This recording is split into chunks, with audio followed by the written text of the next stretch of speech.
श्रवण की सच्ची कमाई। कामदेवपुर गांव में श्रवण नाम का एक सरल और मेहनती आदमी रहता था। उसकी छोटी सी दुनिया में उसकी पत्नी और 4 बच्चे थे। भले ही जीवन साधारण था, लेकिन उनके घर में हमेशा खुशियां बसती थी। श्रवण रोज सुबह सूरज निकलने से पहले उठ जाता।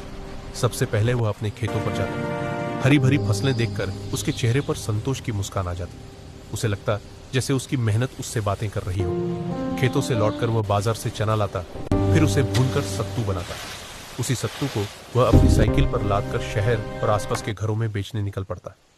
रोजाना 35 किलोमीटर शहर जाना और फिर 35 किलोमीटर लौटना आसान नहीं था, लेकिन श्रवण कभी थकता नहीं था।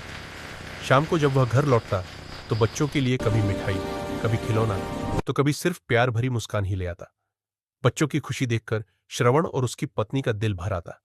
यही उनकी सबसे बड़ी दौलत थी।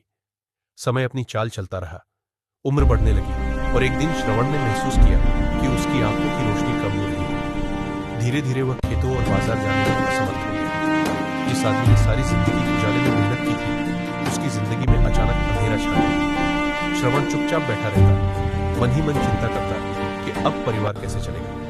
तभी उसका बड़ा बेटा उसके पास आया। उसका हाथ थामा और कहा, पिताजी, मैं हूं ना, अब मैं मेहनत करूंगा, आपकी और मां की पूरी सेवा करूंगा। ये सुनकर श्रवण की आंखों में आंसू आ गए। वह अपने बेटे को गले लगाकर बोला, बेटा, आज तूने मेरी आंखों की रोशनी लौटा दी। उस दिन श्रवण को एहसास हुआ कि असली दौलत खेत, साइकिल या कमाई नहीं, बल्कि संस्कार और अपने बच्चों का प्यार होता है। भले ही उसकी आंखों की रोशनी चली गई थी, लेकिन बेटे के सहारे उसकी जिंदगी फिर से रोशन हो गई।